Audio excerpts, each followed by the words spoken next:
of the Senate. Maririnig din po natin ngayon ang pinagmamalaki nating empleyado sa Senado. Empleyado dahil siya po ay tunay na nagtatrabaho. Sa katunayan, ilan po sa mga naipasang batas, kagaya ng Doktor para sa Bayan Law, Department of Migrant Worker Law, at ang bagong batas na trabaho para sa Bayan Law. Yes, alam mo Pastora Ana, ayang mga binanggit mo, ilan lang yan, gatuldok lang yan sa napakarami ng batas na naipasa ng ating minamahal at ginagalang na senador. And of course, bukod pa po roon, siya rin po ang ating SIBAC Party List Representative from 2002 to 2010. At syempre, amen, siya ang chairman ng KKB movement for many years. Nasaan ang mga KKBs? Mahina, hindi ganyan sumigaw mga KKBs. One more time. Asaan ang mga KKBs? Praise the Lord. Praise God. At alam mo, Pastora Ana, hindi lang yan. Siya rin ang gumawa sa TESDA bilang kolehiyo ng trabaho. Kaya kinikilala natin siya at tinatawag na TESDA Man. Praise the Lord. Pero Pastor Egay, may bago siya ngayong tawag sa kanya. Yes. Tinatawag po natin siya ngayong Majoel dahil siya rin ang Senate Majority Leader. Yes, at JIL people, alam po namin na ang tao pong ito ay needs no further introduction dahil kilala po natin siya.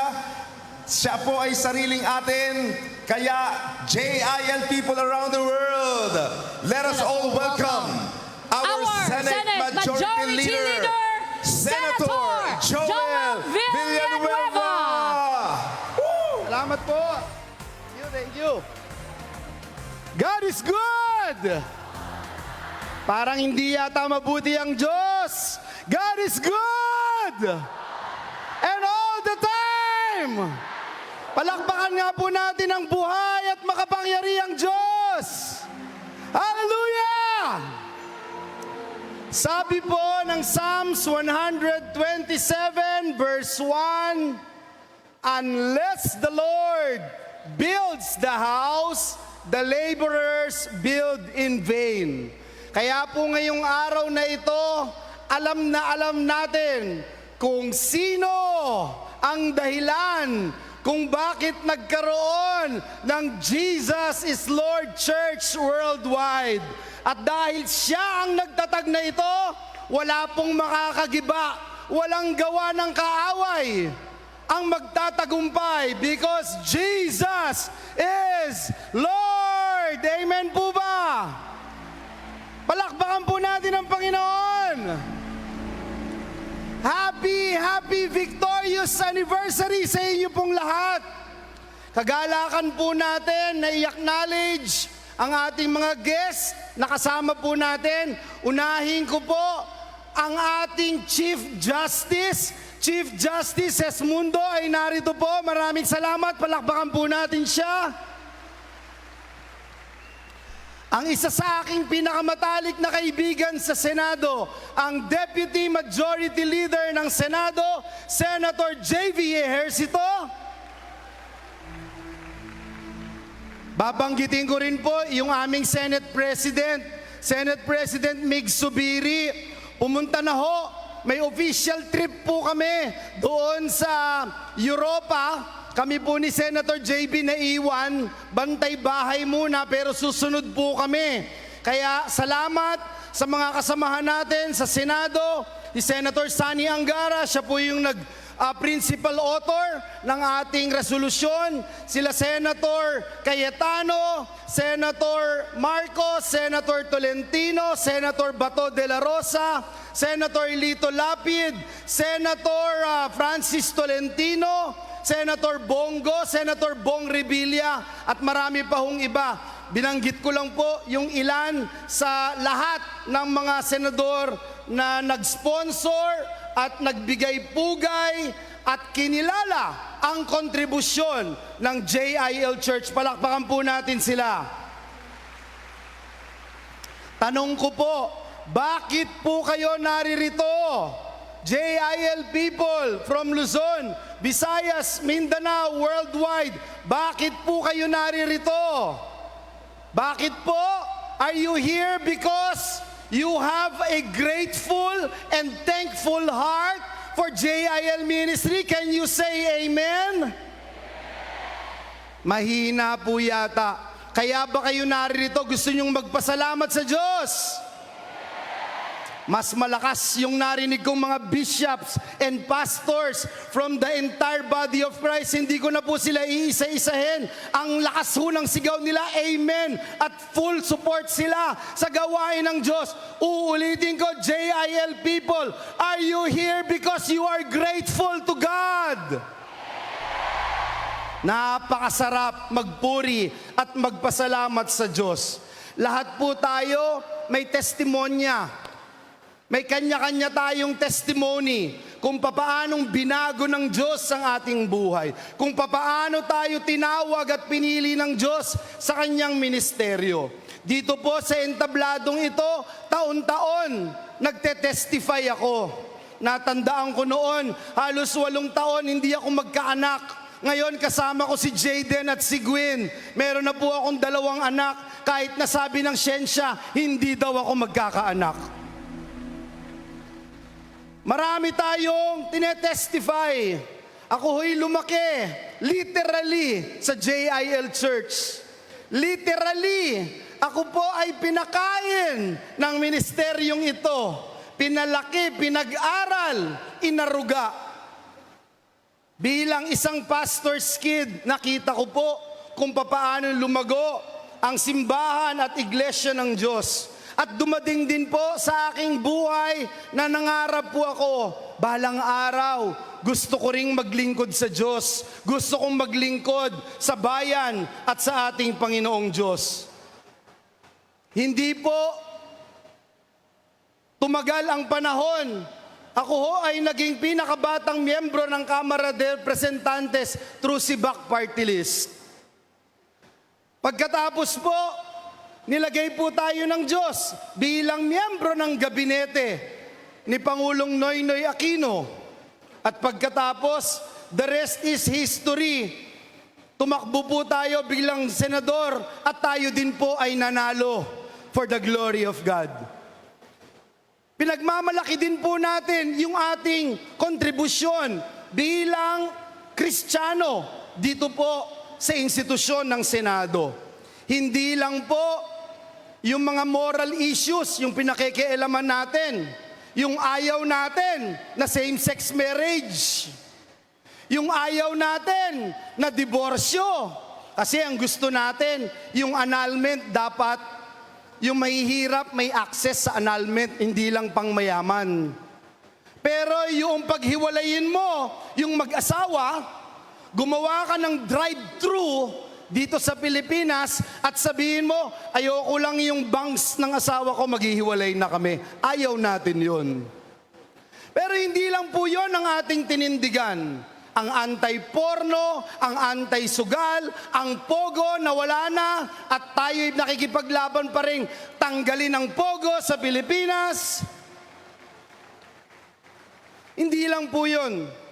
Nung dati po, ang mga OFW nalilito, saan pupunta? Sa OWA ba? Sa POEA? Diyan ba sa DOLE? Diyan po sa Intramuros. Tapos babalik na naman doon sa Ortigas.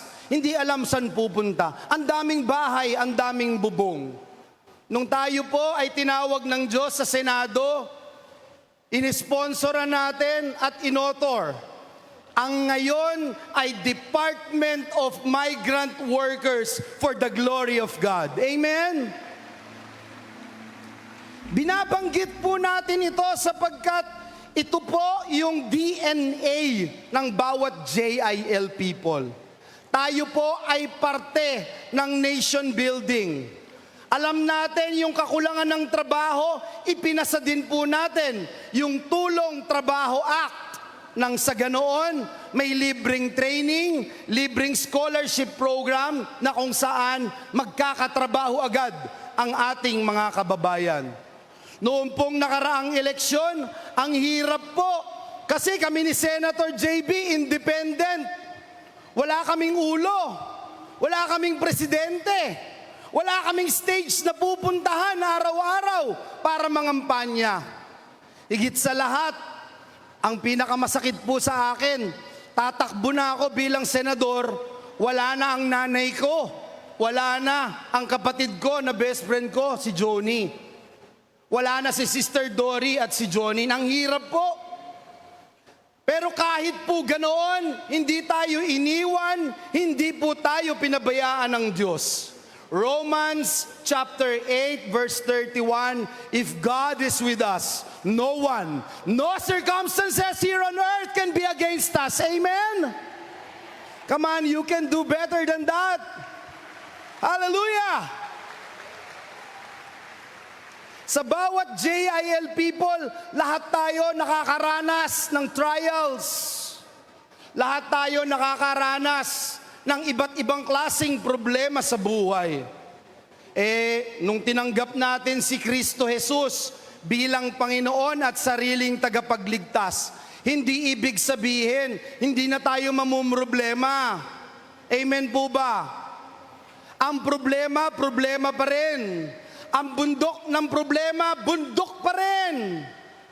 Pero yung dating mahirap akyatin, yung dating hindi natin kayang pagtagumpayan, pagkasama natin si Kristo, tayo ay mas magaang ang pakiramdam, mas madaling magtagumpay sapagkat kakampi natin si Kristo. Amen? John chapter 16 verse 33 says, in this world there will be troubles. There will be tribulations. But God said, be of good cheer.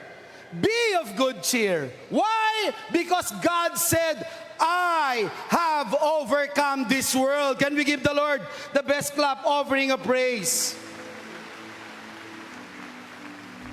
Sabi ko nga po, namimiss ko si Sister Dory at saka si Johnny. First time natin nasa Luneta, wala na sila, nandun na sila sa langit. May sasakit pa kaya mawalan ng ina at kapatid in almost just 2 months. Nakakamiss na nga po talaga sila. But they have already finished the race. Nung time po na dinidebate yung doktor para sa Bayan Law, inalay ko yung effort ko na yon para kay Mami at kay Johnny. Bakit? Si Johnny, isa yung doktor na tumitingin sa kanya eh. Wala nang ibang espesyalista sa Pilipinas. Dati po, sa 3 doktor, 10,000 tao ang binabantayan. 3 doktor. Sabi ng WHO, dapat 10 doktor sa 10,000. Pero sa Pilipinas, 3 lang. Sa ibang parte ng Pilipinas, wala pang ni isang doktor. May 209 municipalities with 0 doctors during that time. 3 rehiyon lang sa Pilipinas ang mayroong public school of medicine. Imagine. Pero ginamit pong instrumento ng Diyos ang inyong kapatid sa Panginoon upang isulong ito. At ngayon po, batas na ang doktor para sa Bayan Law, libre na ang matrikula, libre na uniforme, gadget, pati review fees libre. Pag nakatapos ka at nakapasa doon sa board exam, may trabahong naghihintay sa'yo. May bonus pa po, may bonus pa. Yung dati na 3 regions lang ang wala, ang meron, 3 regions lang dati ang may public school of medicine. Ngayon, baligtad na. Ngayong mga oras na to, 3 regions na lang ang walang public school of medicine. And by next year, we will be able to complete all the regions in the Philippines that would offer public school of medicine for the glory of our God. JIL people, you can make a difference. Yan po ang itinuro sa atin sa 4 na sulok. ng JIL Church. Marami po akong pwedeng i-testify. Pero ang masasabi ko lang, ang Diyos, hindi po nagkulang sa atin. Sabi po ni David, I am young, but now I am old, but I have never seen the righteous forsaken or their children begging bread. Come on, you can do better than that. Yan po ang ating Panginoong Hesus. At pagkakampi natin ang Panginoong Hesus, pagkakampi natin ang Diyos, magsama-sama na silang lahat.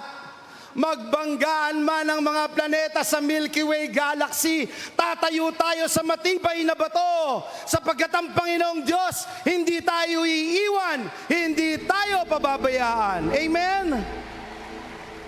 Marami pong nangyayari sa mundo ngayon. Kaya ang call ngayong anniversary ay revival. Bakit po? Kasi po, kailangan na ang mga tunay na anak ng Diyos ay mag-shine so that our light may be seen and glorify the kingdom of God. Ang revival po, conditional. Just like salvation. Pinagmamalaki natin sa JIL Church, hindi common namatay ang Panginoong Jesucristo. Nabuhay na maguli. After 3 days, it doesn't necessarily mean or automatic, pupunta ka na ng langit. Amen po ba? Hindi po totoo yun. Nung namatay ang Panginoong Yesus, nabuhay na maguli, may regalo po siyang kaligtasan. Ang regalo na ito, pag binigay ko po sa inyo, itong cellphone na ito, pero bulok na ho ito eh. Pag niregalo ko po sa inyo ito at umuwi kayong bahay, ang tanong, inyo po ba ang regalong ito? Hindi po. Kailangan tanggapin mo yung regalo na yon. Tanggapin mo ang Panginoong Jesucristo bilang Panginoon at sarili mong tagapagligtas at magmamana ka ng buhay na walang hanggan. Amen po ba? Uulitin ko po, may kondisyon. Ang revival, gaya ng salvation, may kondisyon din po. Bago mo maranasan yung sinasabi ng Panginoon na no eye has seen or hear, no ear has heard of the great things that God will do in your life. May kondisyon. Dapat, ano po, malinis ang iyong sisidlan. Ready ka na tanggapin ang regalo ng Diyos. Kaya ang tanong ko po ngayong hapon na ito, are you ready? People of God, are you ready? Alam niyo po, minsan merong gustong sumahod ng tubig mula sa alulod pag umuulan. Nung umulan po, tuwan-tuwa yung tatay kasi sabi niya, ay, yung mga drum, sinasahod na yung tubig. Pero nung matapos umulan, tinignan po yung drum, nandun nga sa ilalim ng alulod. Pero ang problema, hindi po tinanggal ang takip ng drum. Wala po na naipong tubig. Minsan may mga Kristiyano gustong tumanggap ng regalo, pero hindi naman siya handa. Minsan gusto niyang maranasan ang pagpapala ng Diyos, pero hindi pa siya ready. Kailangan, pag humarap tayo sa Diyos, di ba, sabi ng Biblia, present yourselves unto God, holy and acceptable to Him. Parang nag-charge ka ng telepono, nilagay mo yung dulo ng charger, pero hindi mo naman sinaksak. Mag-charge ba yung phone mo? Hindi po. Kaya po, JIL people, ngayong anniversary ng JIL, maging ready po tayo na isang sisidlan na kung saan pupunuin ng Diyos ang ating lalagyan, ang ating sisidlan ng daluyan ng kanyang pagpapala nang sa ganoon mag-glorify ang pangalang Jesus. Amen po ba?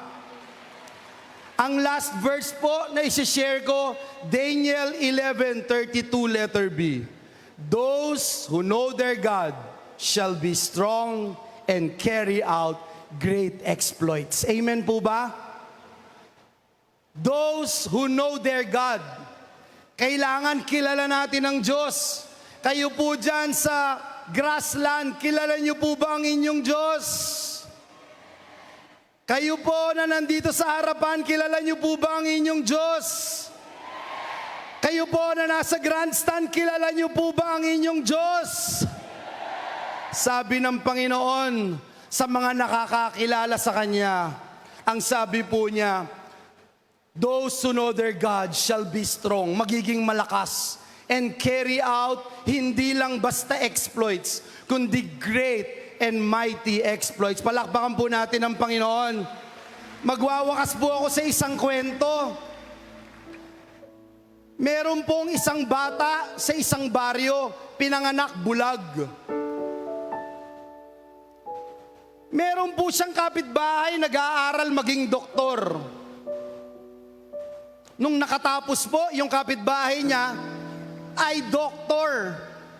Nakita po siya at tinawag at sabing, akong gagamot sa'yo.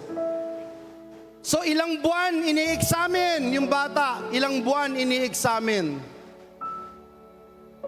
Hanggang dumating yung pagkakataon na naging ganap na doktor na yung kanyang kapitbahay. Sabi nung kapitbahay niya, ooperahan ko ang iyong mga mata nang sa ganoon magkaroon ka ng oportunidad na makakita. Tuwan-tuwa po yung bata, excited. Noong pong inooperahan yung bata, tatanggalin na po yung benda. Tuwang-tuwa po yung bata. Yung araw na yun, tatanggalin na yung benda ng kanyang mga mata. Excited na excited siya. Unti-unti po, tinatanggal yung benda sa kanyang mata. Nung matanggal po yung benda sa kanyang mga mata, unti-unti, yung batang pinanganak na bulag, unti-unti nakakita ng liwanag. Unti-unti nakakita ng iba't ibang kulay. Unti-unti nakita ang buong paligid. Nagtatatalon po siya sa tuwa, sa galak. Nagsisisigaw, salamat, salamat. Sa sobrang excitement niya yung bata, lumabas ng klinik. Nagtatakbo sa kalye ng kanilang baryo, nagsisigaw, nakakakita na ako, nakakakita na ako, now I can see the whole world. Nakakakita na ako. Tuwang-tuwa po siya. Hanggang sa naisip po ng bata, teka lang, yung doktor ko iniiwan ko, takbo po ulit siya, takbo. Dok, maraming salamat, Dok, maraming salamat, Dok. Alam nyo naman po, mahirap lang kami. Dok, alam nyo naman, wala akong pambayad. Paano kita masusuklian ang iyong kabaitan? Ang sabi po ng doktor, JIL people, please listen carefully. Ang sabi po ng doktor, iho, alam na alam kong wala kang salapi. Alam na alam ko na wala kang pambayad sa akin. Alam ko na wala kang kakayahan para ako'y bayaran. Pero ang gusto ko lamang sa iyo, iho, lumabas ka ng kalye. Sabihin mo sa buong baryo na ako ang iyong doktor. Ako ang dahilan kung bakit ikaw ngayon ay nakakakita. Listen carefully please, JIL people. Ang Diyos na ating pinupuri at sinasamba, hindi lamang paningin ang ibinigay sa atin. Hindi lamang sense of sight. Binigyan niya tayo hindi lamang ng buhay at oportunidad na magtagumpay sa buhay. Ang binibigay niya po sa atin, buhay na walang hanggan. Come on, you can do better than that. Oh, hallelujah! Ihahayag ko ang kaluwalhatian